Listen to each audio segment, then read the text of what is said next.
Hi hello నమస్తే. నేను Krishnanjaneyulu. YSR Congress party అధికారంలో ఉన్నప్పుడు మంత్రిగా పనిచేసిన ఆర్కే రోజా ఎన్నికల్లో వైసీపీ ఘోరమైనటువంటి ఓటమి చెందిన తర్వాత మళ్ళీ వార్తల్లో లేరు. ఎక్కడా కూడా కనపడటం లేదు. ఆవిడ మంత్రిగా ఉన్నప్పుడు, ఆవిడ రాజకీయ నాయకురాలుగా కూడా మంత్రి కానప్పుడు కూడా వాగ్దాడితో మంచి ఫైర్ బ్రాండ్గా రోజాకి పేరుంది రాజకీయాల్లో. మరి అలాంటి రోజా ఇప్పుడు ఎందుకు కనపడటం లేదు? వైసీపీ ఓడిపోయిన తర్వాత ఎందుకు బయటికి రావటం లేదు? ఈ చర్చ జరుగుతుంది. ప్రస్తుతం ఆమె కుటుంబంతో కలిసి ఫ్యామిలీ టూర్ లండన్కి వెళ్ళారు అనేటువంటిది ఒక సమాచారం. జనరల్గా ఇప్పుడు ఏమీ ఎలక్షన్స్ లేవు కాబట్టి ఒకళ్ళు వెళ్తే వెళ్ళుండొచ్చాము.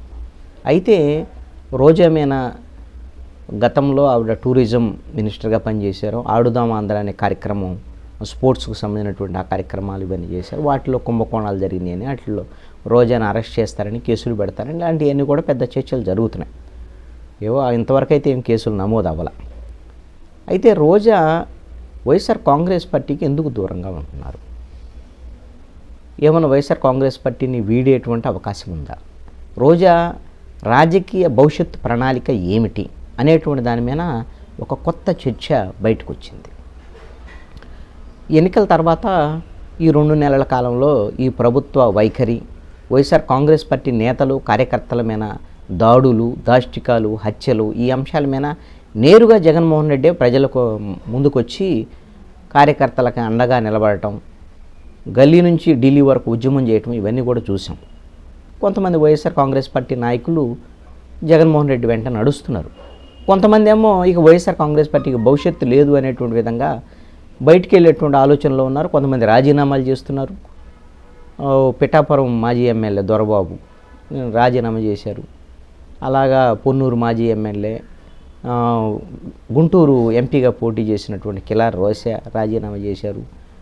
ఇంకా బాలినేని రాజీనామా చేస్తారని ఒక చర్చ, మాజీ మంత్రి. వీళ్ళందరూ కూడా కొంతమంది రాజ్యసభ సభ్యులు వెళ్ళిపోతున్నారు అనేటువంటి చర్చ, ఇలాంటివన్నీ నడుస్తున్నాయి. ఈ నేపథ్యంలో రోజా భవిష్యత్ కార్యాచరణ ఏమిటి అనేటువంటి దాని మీద, ఎందుకంటే వైఎస్ఆర్ కాంగ్రెస్ పార్టీలో అంత యాక్టివ్గా ఉండే రోజా, జగన్మోహన్ రెడ్డి కూడా ప్రభుత్వం ఉన్నప్పుడు రోజాకి చాలా ప్రయారిటీ ఇచ్చారు. ఆవిడ మంత్రి, ప్రయారిటీ కూడా ఇచ్చారు. కానీ ఇప్పుడు ఎందుకు మరి పార్టీ ఇబ్బందుల్లో ఉన్నప్పుడు, పార్టీ కార్యకర్తల మీద దాడులు జరిగేటువంటి పరిస్థితుల్లో ఎందుకు రోజా మాట్లాడటం లేదు, రోజా ఎందుకు బయటకు రావటం లేదు అనేటువంటి దాని మీద ఇప్పుడు కొత్తగా వచ్చినటువంటి వార్తలు ఏమిటంటే, రోజా ఆంధ్రప్రదేశ్ రాజకీయాల నుంచి దూరంగా వెళ్ళిపోబోతున్నారు, వైఎస్ఆర్ కాంగ్రెస్ పార్టీ కూడా గుడ్ బై చెప్పబోతున్నారు అనేటువంటి ప్రచారం జోరందుకున్నది. మరి ఆంధ్రప్రదేశ్ రాజకీయాలు కాకపోతే ఎక్కడికి వెళ్తారు అంటే, తమిళనాడు రాజకీయాల్లోకి ఎంటర్ కాబోతున్నారు. తమిళ హీరో విజయ్ ఏర్పాటు చేసినటువంటి పార్టీ తమిళగా వెట్టిగా కళగం, ఈ పార్టీలో రోజా చేరబోతున్నారు అనేటువంటి ఒక చర్చ జరుగుతుంది. విజయ్ పార్టీ పెట్టడం అక్కడ తమిళనాడులో కొత్త పార్టీ. పార్టీ పెట్టిన తర్వాత లోక్సభ ఎన్నికలు వచ్చినాయి, అక్కడ పోటీ చేయలేదు.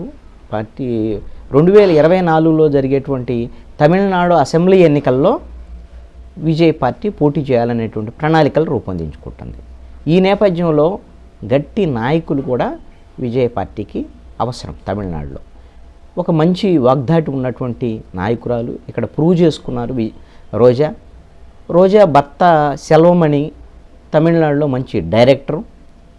రోజా కూడా సినిమాల్లోకి ఎంటర్ అయిన తర్వాత తెలుగుతో పాటు తమిళ్లో అనేకమైనటువంటి సినిమాల్లో కూడా నటించారు. ఆ సినిమాల్లో నటిస్తూనే సెల్వమణితో ప్రేమలో పడి పెళ్లి చేసుకున్నటువంటి పరిస్థితి. కాబట్టి తమిళనాడు ప్రజలకు కూడా రోజా చిరపరిచితురాలే.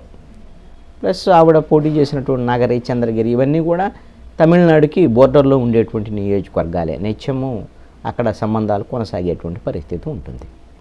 ఈ నేపథ్యంలో తమిళనాడు రాజకీయాల్లోకి ఎంటర్ కాబోతున్నారు రోజా అనేటువంటి చర్చ కూడా జరుగుతోంది.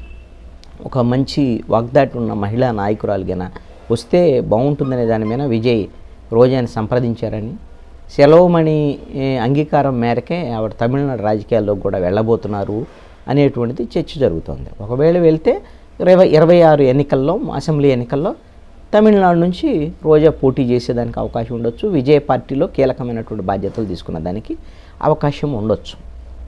రోజా సినిమాల ఆవిడ ఎక్కడున్నా సరే గెలుపోటములతో సంబంధం లేకుండా పోరాటం చేసేటువంటి తత్వం ఉన్నటువంటి నాయకురాలు రోజా, దాంట్లో ఎటువంటి సందేహం లేదు. ఆవిడ సినిమాల్లో మంచి హీరోయిన్గా పేరు తెచ్చుకున్నటువంటి నేపథ్యంలో 1999 ఎన్నికల్లో అనుకుంటాం ఆవిడ సినిమాల్లోకి తీసుకొచ్చినటువంటి ఎంపీ శివప్రసాద్ కోసం తెలుగుదేశం పార్టీ ప్రచారంలో పాల్గొనడం, తెలుగుదేశం పార్టీ చంద్రబాబు నాయుడు బాగా ఈవిడ యంగ్ బాగా ప్రచారం చేస్తుంది సినిమా యాక్టర్ అనేటువంటి దాని మీద ఆవిడ ప్రచారము, ఆవిడ వాగ్దాటి ఇవన్నీ చూసి తెలుగుదేశం పార్టీలోకి ఆవిడని శివప్రసాద్ ఆహ్వానించారని, ఆ నేపథ్యంలో ఆవిడ తెలుగుదేశం పార్టీలో చేరటము ఇవన్నీ కూడా అందరికీ తెలిసిందే. ఆవిడ రాజకీయాల్లో ప్రారంభము ఏమీ నల్లేరు మీద నడకేం కాదు, ఐరన్ లెగ్లాగా ప్రచారం వచ్చింది ఆవిడ మీద. ఎందుకు అని అంటే 2004లో మొట్టమొదటిసారి ఆవిడ నగరి నుంచి తెలుగుదేశం పార్టీ తరఫున పోటీ చేశారు, ఓడిపోయారు. 2009లో చంద్రగిరి నుంచి పోటీ చేసి అక్కడ ఓడిపోయారు. అందుకని తన నియోజకవర్గం మార్చారు ఇవన్నటువంటి దాని మీద ఆవిడ తర్వాత 2009 ఎన్నికలు అయిపోయిన వెంటనే అనుకుంటా కాంగ్రెస్ పార్టీలో రాజశేఖర రెడ్డి నేతృత్వంలో అప్పుడు రాజశేఖర రెడ్డి చనిపోకముందు కాంగ్రెస్ పార్టీలో చేరటం, ఆ తర్వాత 2012 వైసీపీ పెట్టిన తర్వాత వైసీపీలో చేరటం ఇవన్నీ. 2014లో నగర్ నుంచి వైసీపీ నుంచి గెలవటం, 2019లో అప్పుడేం ప్రభుత్వం రాల, అంతకుముందేమో 2 సార్లు తెలుగుదేశంలో ఓడిపోయారు. 2014లో గెలిచిన 67 మంది ఎమ్మెల్యేలు గెలిచారు, ప్రభుత్వం రాల, వైసీపీ ప్రభుత్వం. దీంతో రోజా ఎక్కడుంటే అక్కడ ఓడిపోతారు, ఇవిడ ఐరన్ లెగ్ అనేటువంటి ప్రచారం ఇవన్నీ కూడా చేశారు.